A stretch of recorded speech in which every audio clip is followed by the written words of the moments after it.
नमस्कार। तबसरा आज दोपहर तक में एक बार फिर आपका स्वागत है और मैं हूं हर्षपाल गुप्ता और मेरे साथ हैं वरिष्ठ पत्रकार सतीश वर्मा जी।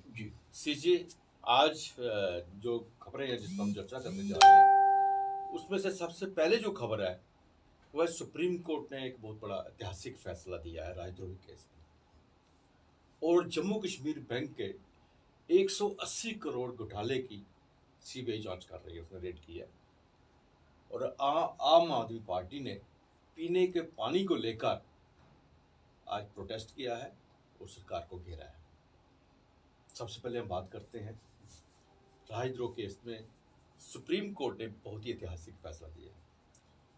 उनका कहना है कि जो ये राजद्रोह केस है ये बहुत पुराना है, अंग्रेजों के ज़माने का है, तब से लेके इसे उसमें कोई चेंज नहीं आई। इसमें अब तक हजारों लोगों पे केस चले लेकिन सिर्फ 6 आदमियों को सजा मिली क्योंकि केस बनते ही नहीं थे। और अब सुप्रीम कोर्ट ने इसे कहा है कि इस पर दोबारा विचार किया जाए और 124A को इस केस को लेके जो ऑलरेडी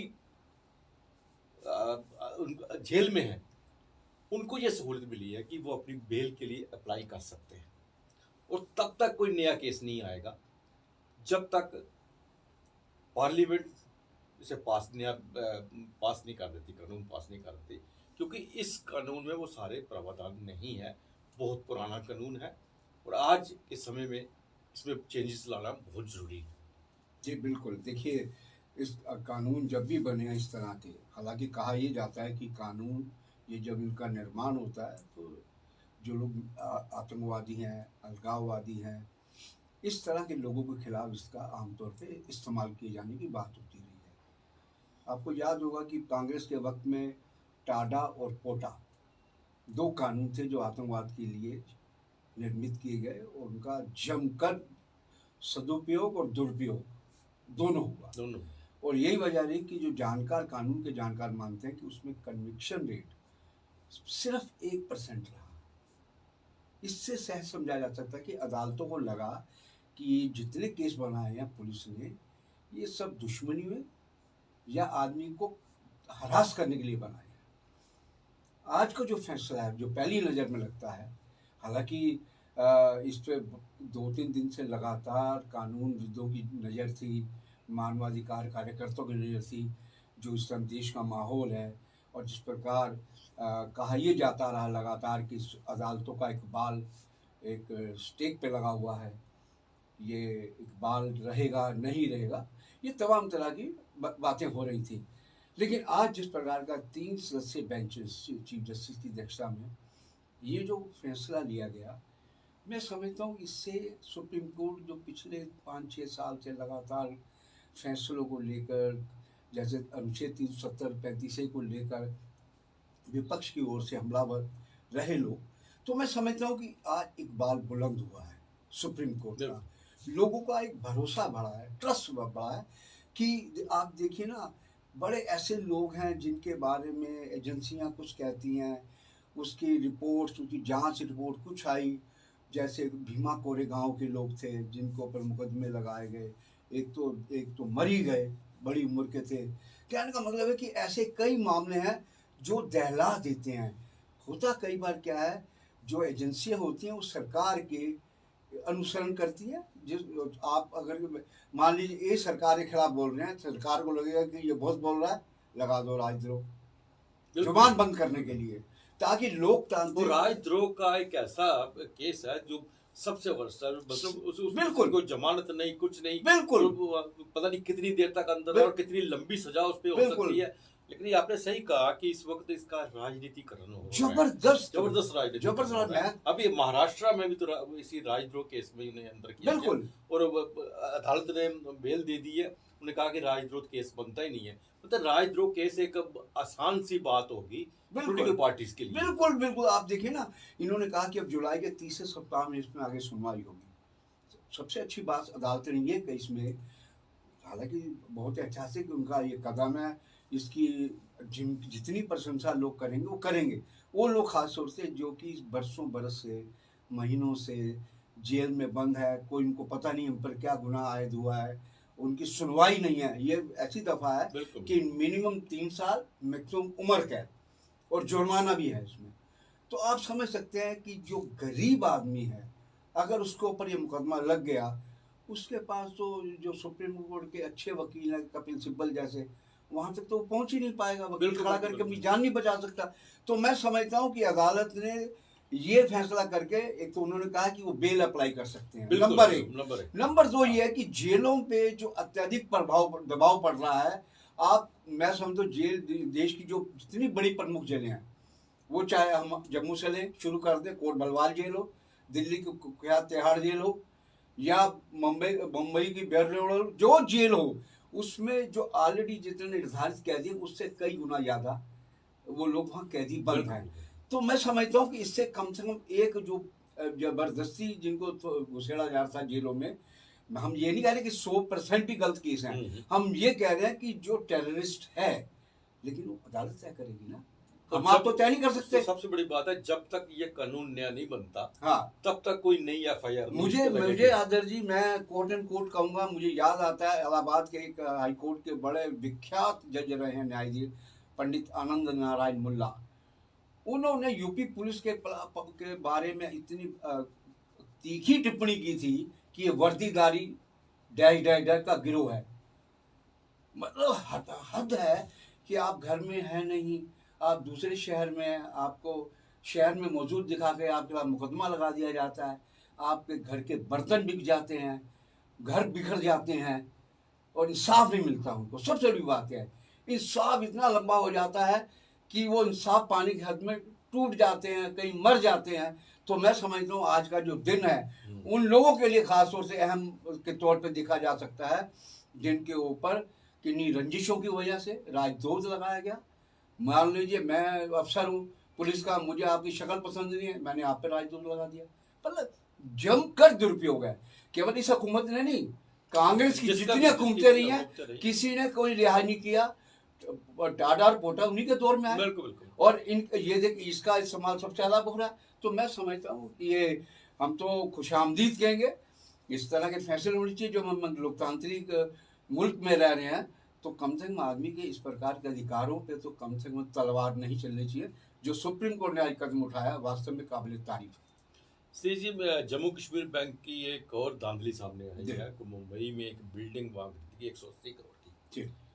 तो उसका एक CBI जांच कर रही है, उन्होंने रेड किया जम्मू में। उस वक्त दराबू थे, इसके चेयरमैन थे, और उसके बाद जो है उसकी उनका ये कहना कि उसको ज़रूरत नहीं थी, उसको जो किसी को पर्सनल फ़ायदा देने के लिए 180 करोड़ की वो ज़मीन ली।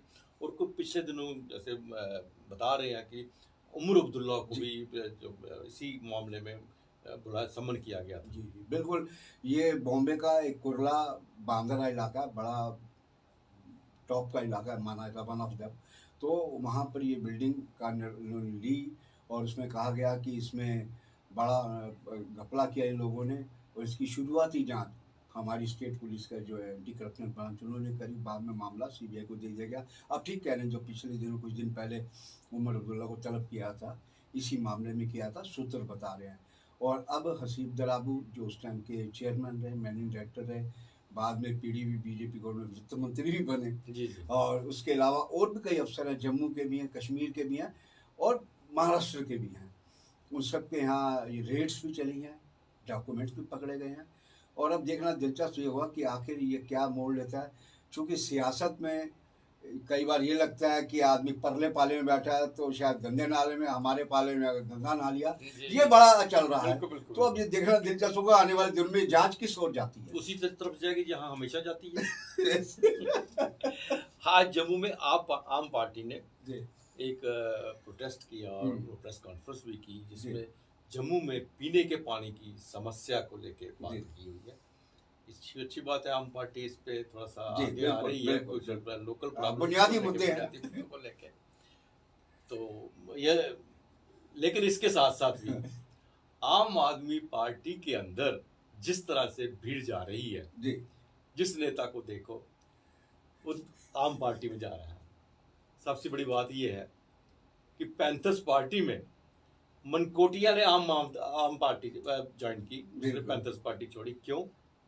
उसके साथ हर्षदेव सिंह बिल्कुल। की प्रॉब्लम थी। बिल्कुल अब हर्षदेव सिंह उसके पीछे फिर आम पार्टी में आ गया। जी इसी तरह से हर रोज जो है आम आदमी पार्टी में ज्वाइनिंग हो रही है, लेकिन जी सबसे तीसरी मुश्किल आ रही है, जिन्होंने जलसे जुलूसों के बगैर, जी बिना हाथ डाले, बिल्कुल बिना बड़ी बड़ी सभाएं किए हुए आम आदमी पार्टी की बुनियाद जम्मू में रखी, वो हाशिए पे जा रहे हैं। उनको पूछा नहीं जा रहा। जितने भी नए आ रहे हैं, बिल्कुल कोई एमएलए है, कोई एक्स मिनिस्टर है, उनकी तारीफों के पुल बांधे जा रहे हैं बिल्कुल। और उनके लिए उनके उनके जो है उनको अच्छी अच्छी पोस्टें दी जा रही है पार्टी के अंदर, जिससे बहुत परेशान है वो जो सही मन में आम आदमी पार्टी के बुनियादी वर्कर है। हमें ऐसा सूत्रों से पता चला है वो इतने परेशान है कि परसों 35 वो वर्कर आम आदमी के यहाँ से बस लेके दिल्ली गए हैं, 2-2 हज़ार रुपया जेब से डाल के वो दिल्ली पहुंचे हैं केजरीवाल से मिलने के लिए कि हम सही मानों में आम आदमी पार्टी के वर्कर हैं, आम आदमी पार्टी को जम्मू कश्मीर में लाने वाले हैं। लेकिन वही बात आ रही है जैसे कभी नेशनल कॉन्फ्रेंस में आती थी, पैराशूटर्स आ रहे हैं बिल्कुल। और हमें पीछे हटा रहे हैं, कि ऐसा ना हो कि आम आदमी पार्टी फिर वही पैंथर पार्टी बन के रह जाए। नहीं बिल्कुल आप ठीक कह रहे हैं। देखिए ना हम देख रहे हैं कि हालांकि पिछले कई दिनों से क्या कई महीनों से हम देख रहे थे पत्रकार से जो नेता बने हैं जगदीप सिंह, अच्छे पत्रकार हैं और जन मुद्दों को हमेशा उठाते रहे। आज भी उन्होंने पीने का पानी और बिजली जैसे बुनियादी मुद्दों को लेकर भाजपा को घेरने की कोशिश की है। और उन्होंने ये भी कहा है कि ये कि जो जो जमीन भूजल जो इनका विभाग है वो अभी तक अपनी वेबसाइट पर अभी तक सांबा जो कि कभी का जिला बन चुका है जी, उसको तहसील दिखा रहे हैं। कहते हैं इससे साफ लगता है कि प्रशासन और भाजपा कितनी गंभीर है लोगों के पीने का पानी और बिजली के विषयों को लेकर। उसने ये भी कहा कि देश के अन्य हिस्सों को बिजली सप्लाई हमारा सूबा करता है और यही बिजली का सबसे ज़्यादा कटौती है और बिजली महंगी भी होने जा रही है। ये एक विषय हो गया। और जिस विषय को आप कह रहे हैं वास्तव में ये हर किसी के लिए बड़ा चौंकाने वाली बात है कि जैसे जगदीप सिंह या दूसरे नेता जो हैं कि राजेश गुप्ता और बड़े नेता हैं जो कि पिछले कई महीनों से लगातार आम आदमी पार्टी को मजबूत करने के लिए आंदोलन भी चला रहे हैं, प्रेस कॉन्फ्रेंस भी कर रहे हैं, धरने भी दे रहे हैं और गिरफ्तारियां भी दे रहे हैं। आज वो अपने को लगता है कहीं ना कहीं असहाय महसूस कर रहे हैं। ये हमारा सोच है इसलिए क्योंकि वो एक साधारण जमीनी नेता है और जिस तरह पैराशूट कर हर्षदेव सिंह या और दूसरे नेता वो हवाई नेता हवाई जहाज से जाते हैं हवाई जहाज से आते हैं। और ये जो लोग जिनका जिक्र कर रहे हैं बस से जो भी गए हैं, इससे साफ लगता है कि ये एक बड़े सीमित रिसोर्स वाले लोग हैं।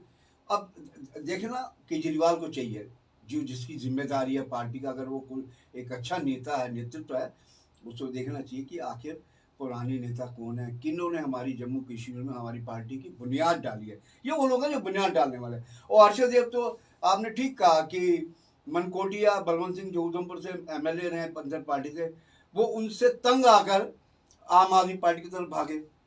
उसने पीछा नहीं छोड़ा, वो बोल दिया तू डाल मैं पात। तो हर्षदेव सिंह को लेकर तो वैसे भी 50 साल किस्से कहानियां हैं। हम तो खुद हैरान है कि हर्षदेव सिंह कैसे केजरीवाल के बड़े प्यारे बन गए। और ये भी कहा जाता है कि उसने वहाँ सजातीय कार्ड खेलने की कोशिश करी।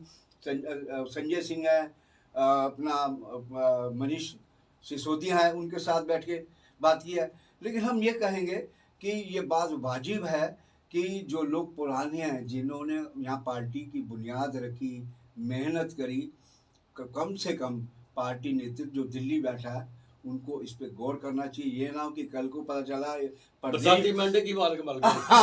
प्रदेश यूनिट बनी है, पैराशूटरों ने कब्जा कर लिया और जो जमीनी नेता हैं वो बेचारे अफसोस बना के कई साइड में बैठे हैं। बिल्कुल बिल्कुल सचमुच ये बड़े अजीब सा लगा सूत्रों से जो मैं पता चला कि यहाँ से 35 जो है वो वर्कर जो है उनके पास जाने के लिए भी कोई साधन नहीं है। बिल्कुल। और अपने से ही उन्होंने 2-2 हज़ार रुपये इकट्ठा करके कहाँ से जुगाड़ किया वो घर से लिया होगा। 70,000 रुपये का गाड़ी लेके जहाँ से वो वहाँ गए और जाके उनसे मिले और अपनी बात की। अब केजरीवाल कितनी बात इनकी समझे हैं बिल्कुल या नहीं समझे हैं वो आने वाला समय बताएगा। लेकिन अगर बुनियादी वर्कर्स को अगर नजरअंदाज किया गया बिल्कुल। ये जितने भी नेता आ रहे हैं ये कल दूसरी तरफ कहीं भी ये फिर फुल कर जाएंगे। बिल्कुल, जहां से अच्छी जगह मिलेगी बस। वो वहां भाग जाएंगे। बिल्कुल। इस वक्त इनको यही लग रहा है कि पैंथर पार्टी टूट रही है, हाँ। इसमें है कुछ नहीं, हाँ। कांग्रेस में है कुछ नहीं, बिल्कुल। भारतीय जनता पार्टी हमें एक्सेप्ट नहीं करेगी क्योंकि बिल्कुल। पहले ही उसे बहुत से वहाँ चले गए भीड़ लगी है। भीड़ लगी हुई है।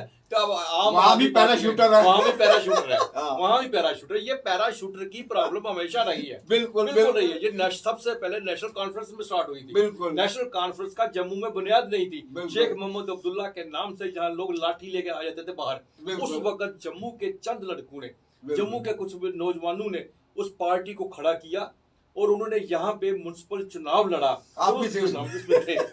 उस चुनाव में जम्मू में नेशनल कॉन्फ्रेंस 2 नंबर की पार्टी बनी। बिल्कुल बिल्कुल बिल्कुल। भारतीय जनता पार्टी 1 नंबर पे, 2 नंबर पे नेशनल कॉन्फ्रेंस, 3 नंबर पे कांग्रेस चलेगी बताइए। पहले चुनाव में। और शेख मोहम्मद अब्दुल्ला उसने उसको थोड़ा इस बात का था कि ये वर्कर्स हैं, बिल्कुल। इन्होंने क्या किया, उन्होंने इनकी कदर की। लेकिन उसके बाद उनके जाने के बाद तुरंत जब उनकी हुकूमत आई, पैराशूटर आने लगे और बाकी जो बुनियादी वर्कर्स हैं उन बिल्कुल। सबको भूल गए। ये हमेशा होता है और इसी बात का डर इन वर्कर्स को नहीं, भी बिल्कुल सता आप रहा ठीक है। कह रहे हैं। देखिए पंजाब में जो सूत्र बता रहे हैं, जो 5 सांसद बनाए, उसमें भी कोई ऐसा नहीं था कि जो कि पुराना आम आदमी पार्टी जुड़ा हो। एक अस्पताल वाले बना दिए गए, एक यूनिवर्सिटी वाले बना दिए गए, एक क्रिकेटियर बना दिए गए, 2 और बनाए गए। तो उसको लेकर भी पंजाब में जो आम आदमी पार्टी के कार्यकर्ता उनमें असंतोष है, चूंकि इनका सब रिमोट सारा केजरीवाल के हाथ में है। सबसे बड़ी बात यह है, उनको धन भी चाहिए, उनको धन वाले लोग भी चाहिए, लेकिन वो इनको ये भी सोचना चाहिए, अगर धन वाले लोग चाहिए, हर्षदेव सिंह जैसे जो सरमाएदार नेता हैं, उनको चाहिए कि वो ऐसे कार्यकर्ताओं को भी साथ रखें जिनके चेहरे से, जिनकी मेहनत से यहाँ पार्टी इस स्तर तक पहुंची। बिल्कुल सही कहा आपने। ये था तबसरा दोपहर तक का। बाकी खबरों के लिए आप देखते रहें पीपी न्यूज़ लाइन। नमस्कार। नमस्कार।